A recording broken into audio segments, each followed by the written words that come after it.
जय माता दी। आज आप सुनेंगे देवी भागवत पुराण की कथा का तीसरा अध्याय। श्री सौनक जी ने कहा, हे महाभाग सूत जी, आप महाभाग और पुरुष श्रेष्ठ हैं, क्योंकि आपने परम पावन पुराण की भली भांति अध्ययन कर ली है। हे अनक, मुनिवर व्यास जी ने 18 पुराणों का प्रणयन किया और आप अध्ययन करते रहे। वे सभी पुराण बड़े ही अद्भुत हैं। हे मुनिवर, सत्यवती नंदन व्यास जी के मुखारविंद से 5 लक्षणों और रहस्यों सहित उन संपूर्ण पुराणों को आप अच्छी प्रकार से जान गए। आज हमारा पुण्य फल उन्मुक्त हो गया, जिससे आप इस पावन क्षेत्र में पधारे। मुनि को विश्राम देने वाला यह क्षेत्र बड़ा ही उत्तम और कलयुग के दोष से रहित है। हे सूत जी, यह मुनि मंडली पुण्यदायी पुराण कथा सुनने के लिए बड़ी उत्सुक है, अतः आप हमें कथा सुनाने की कृपा करें। हे महाभाग, आप तो संपूर्ण शास्त्रों के वेता और त्रिविध ताप से रहित है। सूत जी, जिनके कान हैं और जो सुनने के स्वाद से भी परिचित है, वे मनुष्य अगर पुराण नहीं सुनते तो वे अभागे हैं। जिस प्रकार सटरस के स्वाद से जीभ तृप्त हो जाती है, वैसे ही विद्वान पुरुष के वचनों से कर्ण इंद्रियों को महान आनंद होता है। यह सभी जानते हैं, सांपों के कान नहीं होते, तब भी मधुर स्वरों को सुनकर वे अपनी सुध-बुध खो बैठते हैं। फिर कान वाले मनुष्य अगर सद्वाणी नहीं सुनते तो उन्हें बहरा ही क्यों न कहा जाए। हे सूत जी महाराज, यह सभी विप्रगण कथा सुनने की अभिलाषा से नेमी शरण क्षेत्र में बैठे हैं। कली के भय से इन्हें महान दुख हो रहा है। हे सर्वज्ञ, आपके कहे हुए अन्य बहुत से पुराण हमने सुने हैं, किंतु उनके सुनने से अब भी हमारी उसी प्रकार तृप्ति नहीं हो रही जैसे देवता अमृत पान से कभी अघाते नहीं। हे सूत जी, धिक्कार है उस अमृत को जिसे पीने वाले कभी मुक्त नहीं हो सकते, किंतु धन्य है वह पुराण जो सुनने से ही मनुष्य को मुक्त कर देता है। हे सूत जी, अमृत पान करने के लिए हमने हजारों यज्ञ किए, किंतु फिर भी हमें शांति नहीं मिल सकी, क्योंकि यज्ञों का फल स्वर्ग है। स्वर्ग भोगने के पश्चात वहां से गिरना ही पड़ता है। इस प्रकार इस संसार चक्र में आने जाने की यह क्रिया सदा चलती ही रहती है। हे सूत जी, इस त्रिगुणात्मक जगत में काल चक्र की प्रेरणा से सदा चक्कर काटने वाले मनुष्यों को ज्ञान हुए बिना मुक्ति मिलनी कभी संभव नहीं। इसीलिए आप परम पावन देवी भागवत को कहने की कृपा कीजिए। यह पुराण संपूर्ण रसों से परिपूर्ण, अत्यंत पवित्र, गोपनीय तथा मुक्तिकामी जनों को सदा अभिलाषित मुक्ति प्रदान करने वाला है। श्री सूत जी कहते हैं, श्रीमद् देवी भागवत अत्यंत पवित्र और वेद प्रसिद्ध पुराण है। इसके संबंध में आप महाअनुभवों के प्रश्न करने से मैं धन्य, बड़भागी और परम पावन बन गया। अब मैं इसे कहता हूँ। यह पुराण संपूर्ण श्रुतियों के अर्थ से अनुमोदित, अखिल शास्त्रों का यह रहस्य और आगम में अपना अनुपम स्थान रखने वाला है, जो योगियों को मुक्ति प्रदान करने वाले ब्रह्मा आदि देवताओं से सुसज्जित है तथा प्रधान मुनिगण उत्तम स्तोत्र के द्वारा जिनका सदा चिंतन किया करते हैं। भगवती जगदम्बिके के उन सुकोमल चरण कमलों को प्रणाम करके आज मैं विस्तार पूर्वक यह पुराण कहने के लिए प्रस्तुत हो रहा हूँ। हे द्विजरों, यह रसों का भंडार है। इसमें जहाँ देखे भगवती की भक्ति ही निहित है। इसीलिए भगवती के नाम से ही, अर्थात श्रीमद् देवी भागवत नाम से ही यह पुराण प्रसिद्ध है।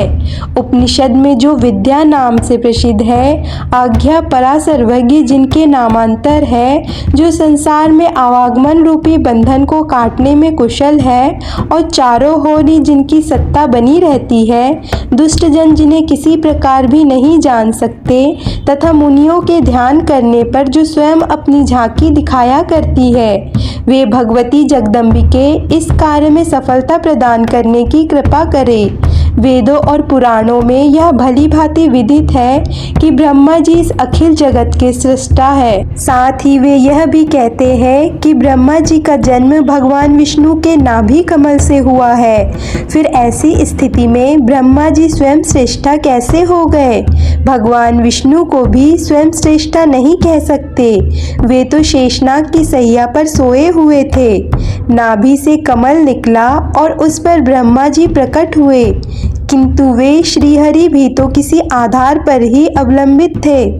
उनके आधारभूत क्षीर समुद्र को भी स्वतंत्र श्रेष्ठा नहीं माना जा सकता, क्योंकि वह रस है। रस बिना पात्र के नहीं ठहरता, कोई ना कोई आधार उसका रहना ही चाहिए। इसीलिए चराचर जगत की आधारभूत भगवती जगदम्बिका ही सृष्टा रूप में निश्चित हुई है। उनकी शरण ग्रहण करता हूँ। कमल स्थित ब्रह्मा जी को दर्शन मिले। भगवान विष्णु योग निद्रा के अधीन होकर शयन कर रहे थे। तब उन प्रभु को जगाने के लिए पितामह ने जिनकी स्तुति की थी, उन भगवती जगदम्बिका की मैं शरण लेता हूँ। वे भगवती सगुण निर्गुण मुक्ति प्रदान करने वाली है, माया स्वरूपिणी है। अब मैं उनका ध्यान करके संपूर्ण पुराणों की कथा कहता हूँ। मुनिगण कृपया सुनने की कृपा करें। श्रीमद् देवी भागवत सबसे उत्तम और पावन पुराण माना जाता है। इसमें 18,000 श्लोक है। संस्कृत भाषा में इसकी रचना हुई है। वेद व्यास जी ने सुंदर 12 स्कंद से इसे सजाया है। पूरे पुराण में 318 अध्याय है। प्रथम स्कंद में 20, द्वितीय में 12, तृतीय में 20, चतुर्थ में 25, पंचम में 35, षष्ठ में 31, सप्तम में 40, अष्टम में 24, नवम में 50, दशम में 13, एकादश में 24 और द्वादश स्कंद में कुल 14 अध्याय है। महात्मा पुरुषों का कहना है कि इस पुराण में इस प्रकार तो अध्ययन है और 18,000 श्लोक है। मुनिवर देवी भागवत पुराण बड़ा ही पवित्र और संपूर्ण दुखों का नाश करने वाला है। इसके प्रभाव से मनोरथ पूर्ण होते हैं और मुक्ति भी सुलभ हो जाती है। इसके सभी वेद के अभिप्राय से युक्त संपूर्ण वेदों का सारभूत यह पुराण मुक्तिकामी जनों को सदा प्रिय है। इस पुराण की रचना करने के बाद व्यास जी ने सबसे पहले अपने अयोनिज और विरक्त पुत्र महाभोग सुखदेव जी को अधिकारी समझकर उन्हें ही सुनाया। हे मुनियों, मैं वही था। वेद व्यास जी प्रवचन कर रहे थे। इसी से यथार्थ बातें मैंने सुन ली। गुरुदेव बड़े कृपालु थे। उन्हीं की कृपा से यह अत्यंत गुप्त पुराण प्रकट हुआ है। व्यास नंदन सुखदेव जी की बुद्धि बड़ी विलक्षण थी। उनसे पूछने पर इस गुप्त पुराण की सभी बातें व्यास जी व्यक्त किया करते थे। वहाँ रहने के कारण इस पुराण की अमित महिमा का मैं जानकार हो गया। मुनिवरों, श्रीमद् देवी भागवत स्वर्गीय कल्प वृक्ष का सुंदर पका हुआ फल है। इस संसार रूपी समुद्र के अथाह जल को पार करने की इच्छा रखने वाले सुखदेव जी उस फल को आदर पूर्वक चखने वाले पक्षी है। उन्होंने इस विविध कथा पूरी अमृत को अपने कान रूपी पुटकों से भर भर कर खूब पान किया। जगत में ऐसा कौन पुरुष है जो इस अद्भुत कथा को सुनकर कली के भय से मुक्त न हो जाए। जो पापी वैदिक धर्मों से विमुख और अपने चरित्र से भ्रष्ट है, उसे भी अगर किसी प्रकार से श्रीमद् देवी भागवत सुनने का अवसर मिल जाए तो संसार के विविध भोगों को भोगकर अंत में भगवती के उस नित्य परम धाम को वह चला जाता है जहाँ योगी लोग जाया करते हैं। जो निर्गुण स्वरूपा है, जो संत जनों की प्रेम पात्री और ध्यान में दर्शन देने वाली है, वे विद्यामयी भगवती जगदम्बिका उस बड़वानी पुरुष के हृदय रूपी गुफा में निवास कर लेती है, जो निरंतर इस देवी भागवत की कथा सुनने में तत्पर रहता है। संसार रूपी आगाध समुद्र को पार करने के लिए यह स्वर्गपूर्ण मानव देह सुंदर जहाज है, जिसे ऐसा शरीर मिला गया है तथा कथावाचन की कमी भी नहीं रही। तब भी जो मूर्ख इस कल्याण में देवी भागवत को नहीं सुन पाता, निश्चय ही वह अत्यंत भाग्यहीन है। जिसे विचारशील मनुष्य तन मिल गया हो, दोनों कान विद्यमान हो, तब भी मनोरथ पूर्ण करने वाले इस रस भंडार और परम पावन भगवत पुराण को न सुनकर जो प्रेम पूर्वक पर निंदा और पर चर्चा सुनने में मस्त रहता है, वह मूर्ख मर ही क्यों नहीं जाता? उसके जीवन से लाभ ही क्या है? तब ऋषियों ने पूछा, हे महाभाग सूत जी, व्यास जी की किस पत्नी से सुखदेव जी प्रकट हुए? कैसे उनका आविर्भाव हुआ? और वे ऐसे किन गुणों से संपन्न है कि उन्होंने संगीताओं का भली भांति अध्ययन कर लिया? महामते, आपने कहा है सुखदेव जी अयोनिज है, अरणी से उनका प्रकटय हुआ है। इस बात से तो हमें महान आश्चर्य हो रहा है। इसके बारे में भी विस्तार पूर्वक बताइए। तब श्री सूत जी कहते हैं, प्राचीन समय की बात है, सत्यवती नंदन व्यास जी सरस्वती नदी के तट पर विराजमान थे। उनके आश्रम में 2 गौरैया पक्षी थी। उन्हें देखकर वे आश्चर्य में पड़ गए। उन्होंने देखा कि दोनों पक्षी अपने घोंसले में थे। उनका एक सुंदर सा बच्चा अभी अभी अंडे से बाहर निकला था। उस बच्चे के सभी अंग बड़े सुंदर थे और अभी पंख और रुओं से वह रहित था। दोनों पक्षी उस बच्चे को आहार पहुंचाने के लिए बड़ा प्रयास कर रहे थे।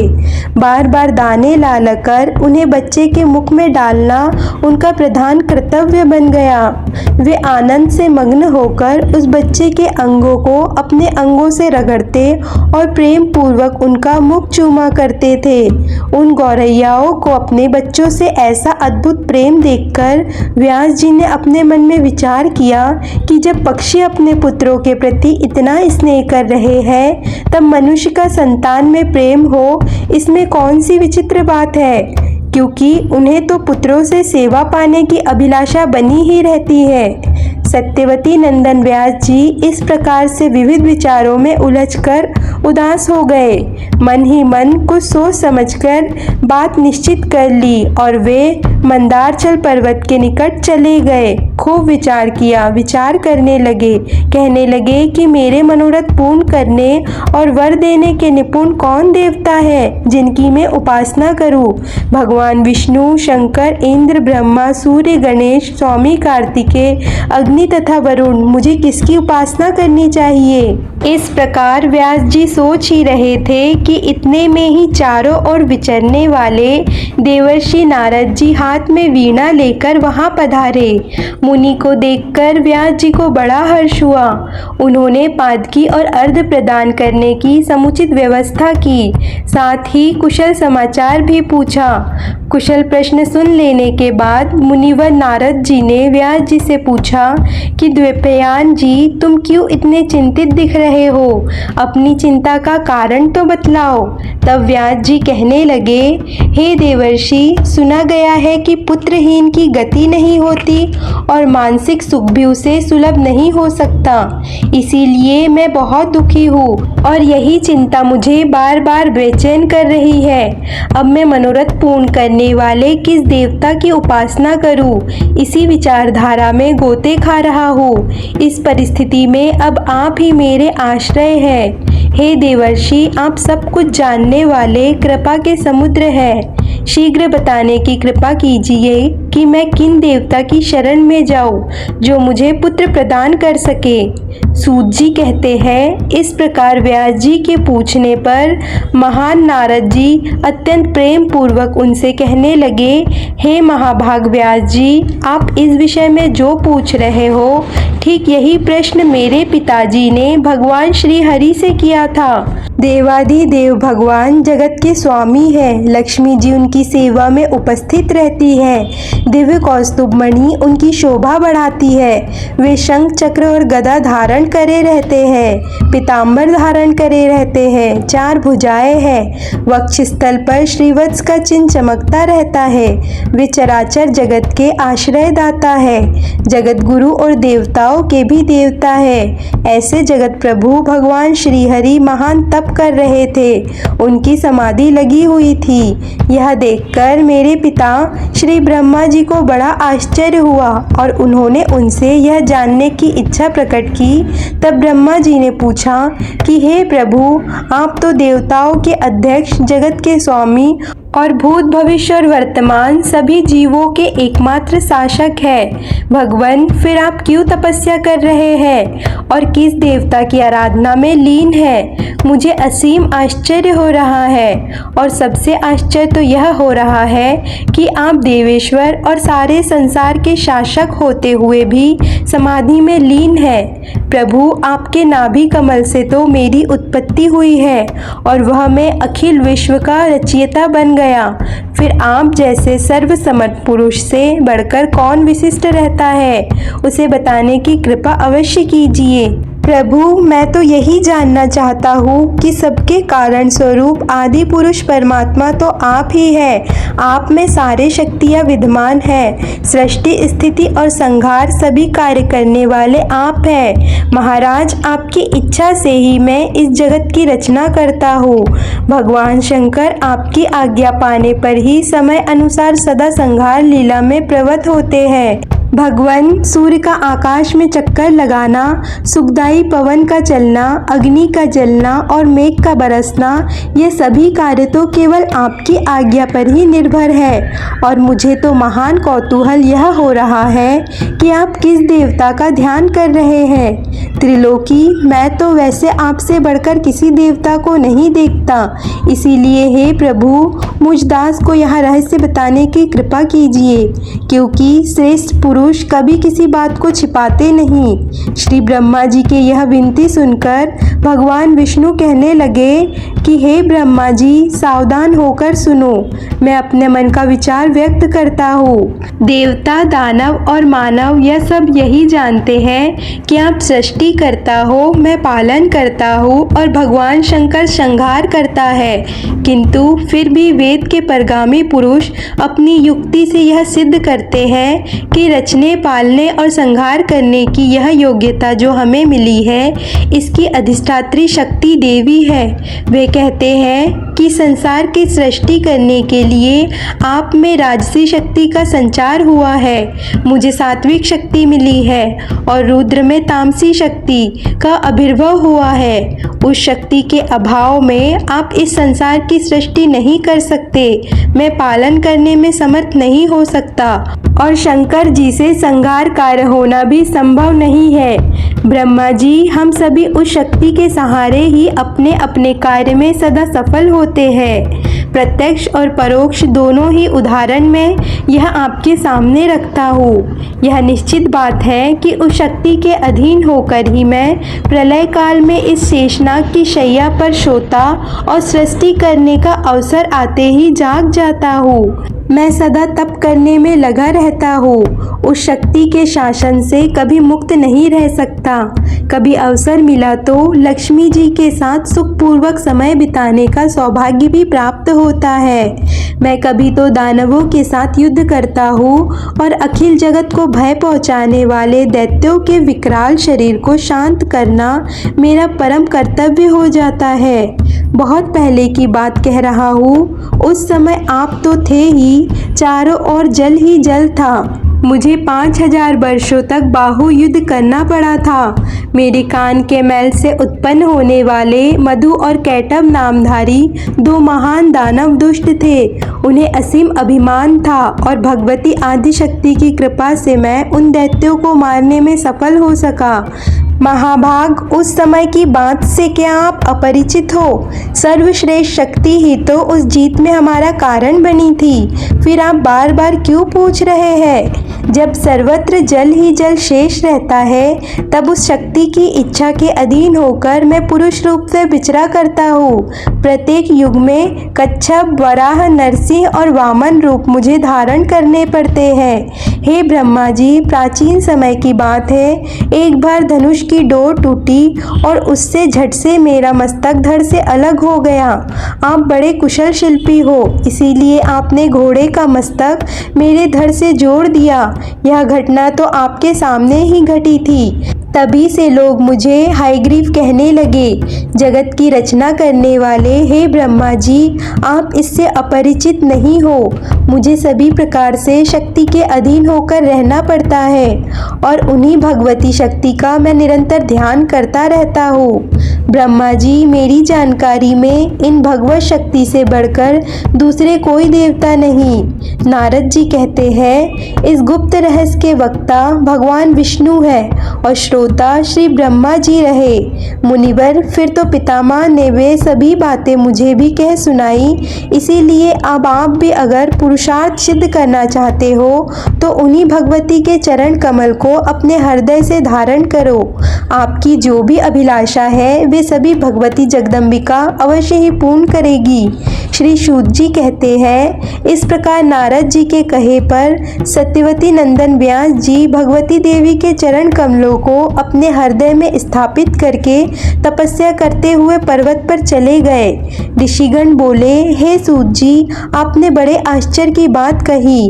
जो भगवान विष्णु सबके कर्ता धर्ता है, उनका भी मस्तक कटकर धड़ से अलग हो गया। फिर उस धड़ पर घोड़े का सिर रखा गया और वही हयग्रीव कहलाने लगे। वेद भी जिनकी स्तुति करते हैं, संपूर्ण देवताओं को आश्रय देना जिनका स्वाभाविक गुण है और जो समस्त कारणों के भी परम कारण है, उन आदि देव जगत प्रभु भगवान श्रीहरि को भी छिन्न मस्तक हो जाना पड़ा।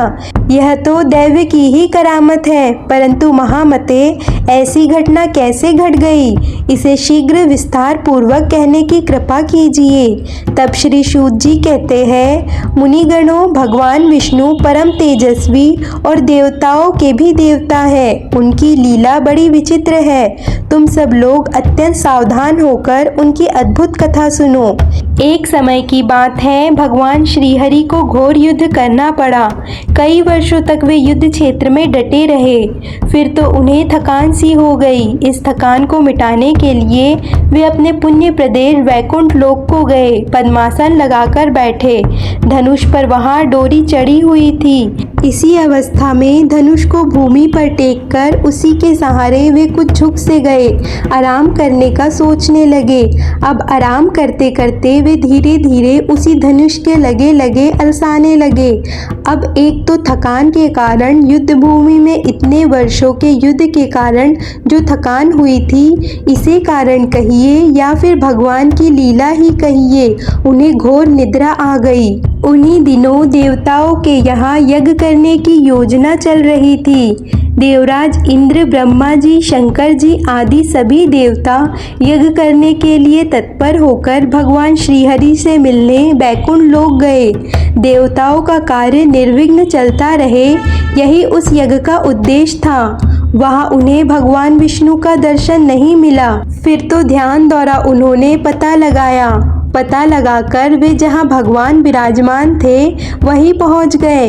वहाँ पहुँचे तो उन्होंने देखा कि परम प्रभु भगवान विष्णु योग निद्रा के अधीन होकर अचेत से पड़े हुए हैं। तब उन्हें देखकर वे देवतागण वहीं ठहर गए। अब वे प्रभु के जागने का इंतजार करने लगे। प्रभु तो अचेत पड़े हुए थे। बहुत देर हो गई लेकिन प्रभु की निद्रा नहीं टूटी।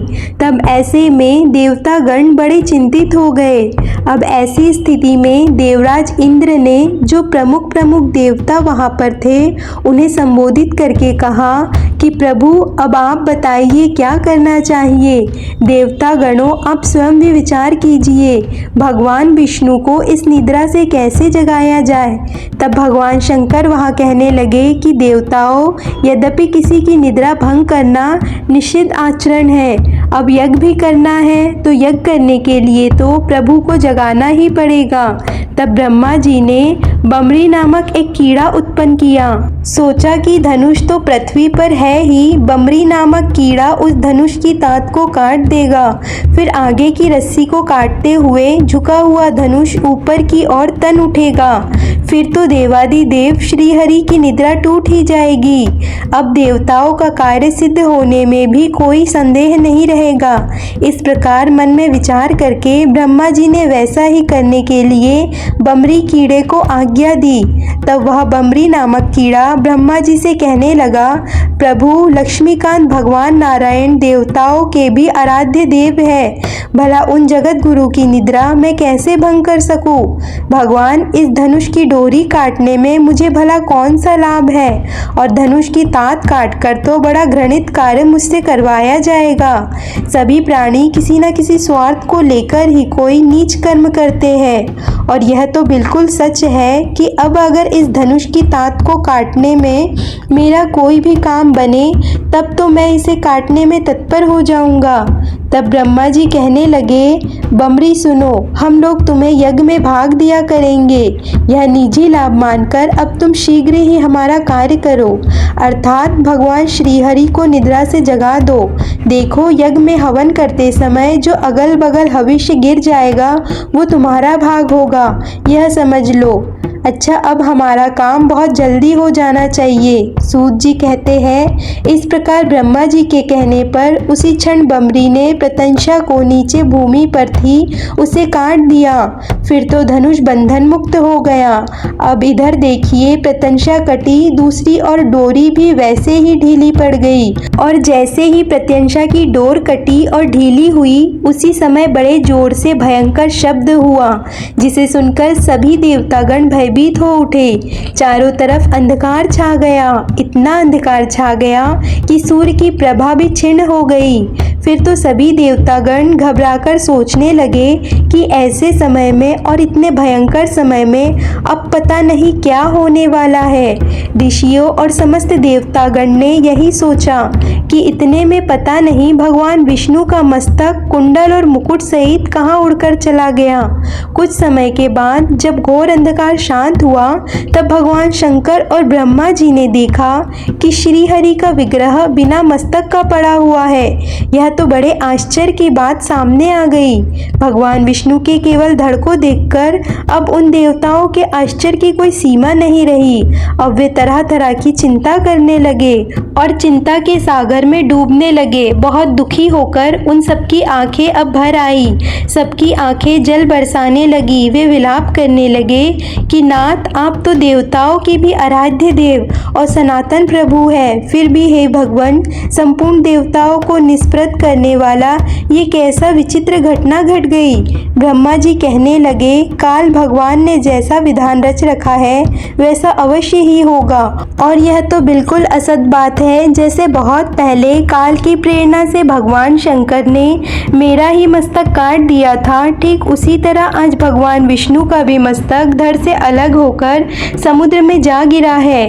देवराज इंद्र के हजारों भाग हो गए, उन्हें दुखी होकर स्वर्ग से गिर जाना पड़ा और मान सरोवर में जाकर वे कमल पर रहने लगे। इसीलिए तुम्हें बिल्कुल भी शोक इस समय नहीं करना चाहिए। तुम सभी उन सनातनमय विद्या स्वरूपिणी महामाया का चिंतन करो। वे प्रकृतिमय भगवती, निर्गुण स्वरूपिणी और सर्वेपरि विराजमान है। अब वे ही हमारा कार्य सिद्ध करेगी। वे इस जगत को धारण करती है, उनका नाम ब्रह्म विद्या भी है। सब प्राणी तो उन्हीं की संतान है। त्रिलोकी में चर और अचर जितने प्राणी हैं, सब में वे विद्यमान हैं। सूत जी कहते हैं, फिर ब्रह्मा जी ने वेदों को जो सामने देह धारण करके उपस्थित है उन्हें आज्ञा दी। ब्रह्मा जी कहने लगे, हे ब्रह्म विद्या स्वरूपिणी भगवती जगदम्बिका परम आराध्य है। उन सनातनी देवी के अंगों का साक्षात होना कठिन है। भगवती महामाया संपूर्ण कर्मों को सिद्ध कर देती है, अतः तुम सभी उनकी स्तुति करो। तदंतर सुंदर शरीर धारण करने वाले वेद ब्रह्मा जी का कथन सुनकर उन भगवती का जो ज्ञान गम्य है, महामाई नाम से प्रसिद्ध है और जिन पर संपूर्ण जगत अवलंबित है, उनकी स्तुति करने लगे। वेद बोले, आप महामाया है, जगत की सृष्टि करना आपका स्वभाव है। आप कल्याणमय विग्रह धारण करने वाली और प्राकृतिक गुणों से रहित है। अखिल जगत आपका शासन मानता है और भगवान शंकर से आप मनोरथ पूर्ण किया करती है। माते आपको नमस्कार है। संपूर्ण प्राणियों को आश्रय देने के लिए आप पृथ्वी स्वरूपा है। प्राणधारियों की प्राण भी आप ही है। घी, श्री, कांति, क्षमा, शांति, श्रद्धा, मेधा, धृति और स्मृति, यह सभी आपके नाम है। ओंकार में जो अर्ध मात्रा है वह आपका रूप है। गायत्री में आप प्रणव है। जया, विजया, धात्री, लज्जा, कीर्ति, स्पर्श और दया, इन नामों से आप प्रसिद्ध है। माते, हम आपको नमस्कार करते हैं। आप त्रिलोक को उत्पन्न करने में बड़ी कुशल है। आपका विग्रह दया से परिपूर्ण है। आप तो माताओं की भी माता है। आप विद्यम और कल्याण स्वरूपिणी है। आपका सारा प्रयत्न अखिल जगत के हितार्थ होता है। आप परम पूज्य है। बाग बीज आपका स्थान है। ज्ञान द्वारा संसार जनित अंधकार को अब नष्ट कर देती है। हे देवी, देवताओं में कोई भी ऐसा सिद्ध नहीं हो सका जो आपकी विभूति को जान सके। आप संसार की एकमात्र जननी है। आप अकेले ही इस मिथ्याभूत समस्त संसार की रचना कर डालती है। देवी, जगत के मिथ्या में श्रुति वचन ही प्रमाण है। जब सारी श्रुति आपके गुणों और प्रभाव को जानने में असमर्थ रही, तब भला हम उन्हें कैसे जान सकते हैं? और अधिक क्या कहे, आपने परम प्रभाव को तो आप स्वयं ही नहीं जानती। हे कल्याणमयी जगदम्बिके, भगवान श्री विष्णु का मस्तक धड़ से अलग हो गया है। क्या आप इसे नहीं जानते? अथवा जानकर भी आप उन्हें प्रभाव की परीक्षा लेना चाहती है। इस समय श्रीहरि मस्तकहीन हो गए और यह बात महान आश्चर्यजनक और साथ ही असीम दुखप्रद भी सिद्ध हो रही है। अब हम यह नहीं जान सके कि आप जन्म मरण के बंधन को काटने में कुशल होते हुए भी श्रीहरि के मस्तक को जोड़ने में देर क्यों कर रही है।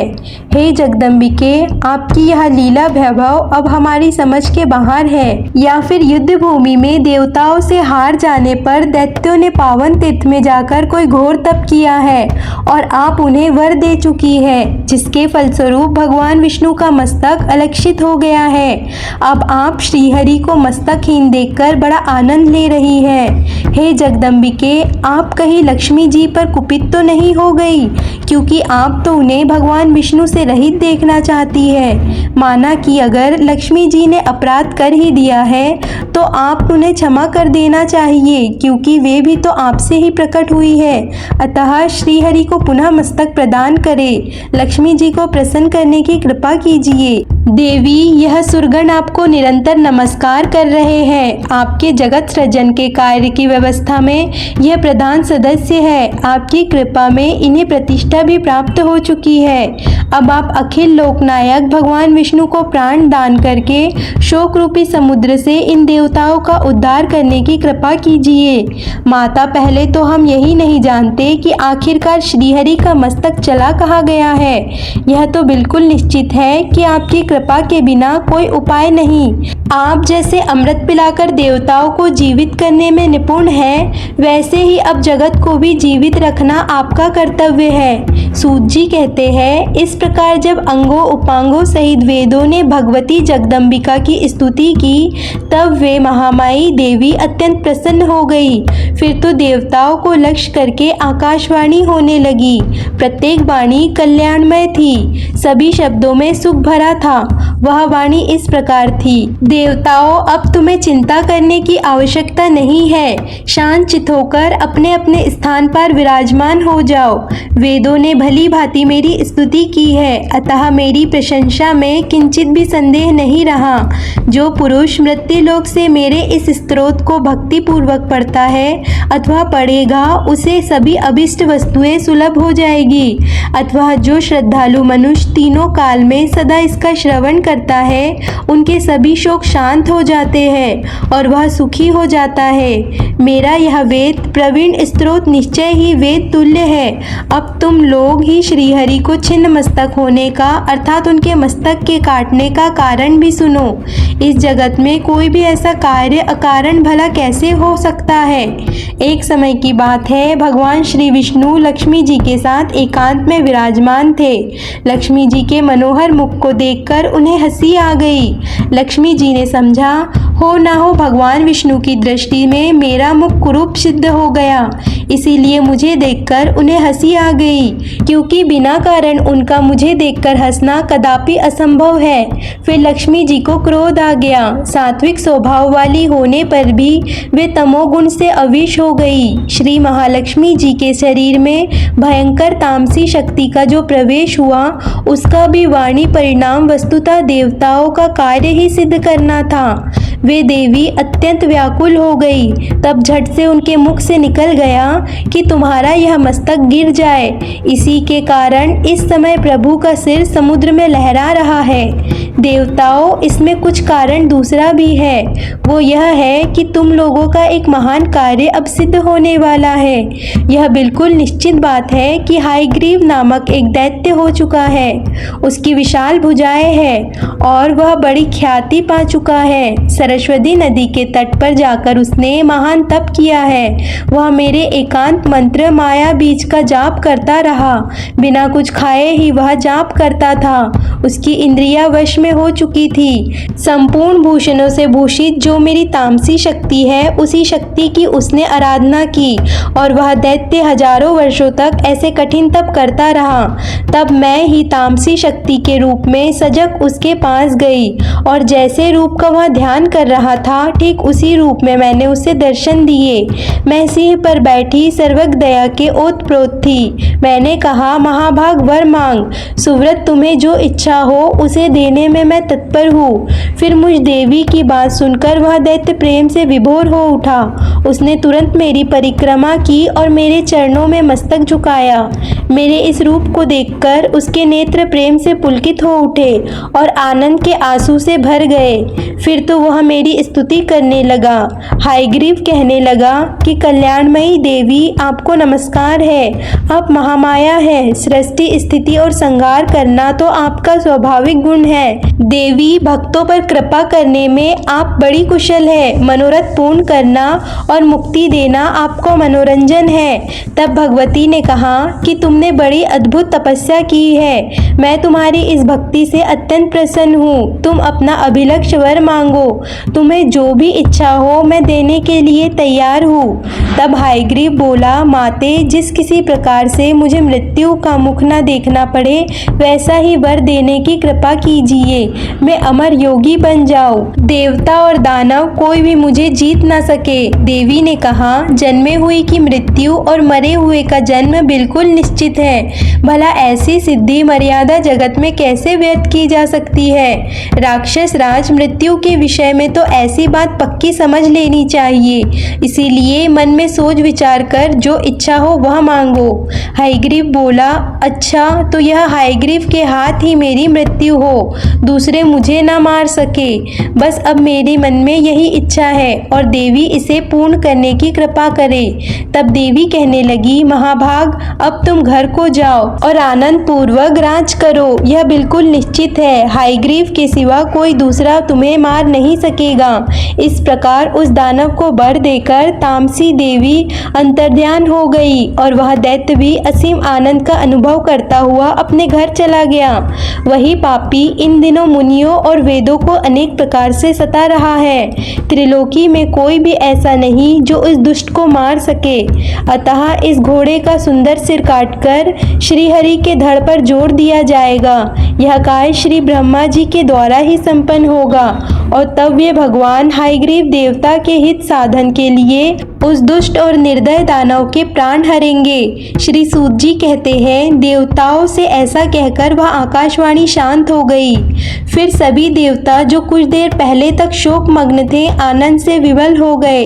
उन्होंने दिव्य शिल्पी ब्रह्मा जी से कहा, देवतागण कहने लगे कि भगवान श्री विष्णु के मस्तकहीन शरीर पर सिर जोड़ना रूप महत्व का संपन्न करने की कृपा कीजिए।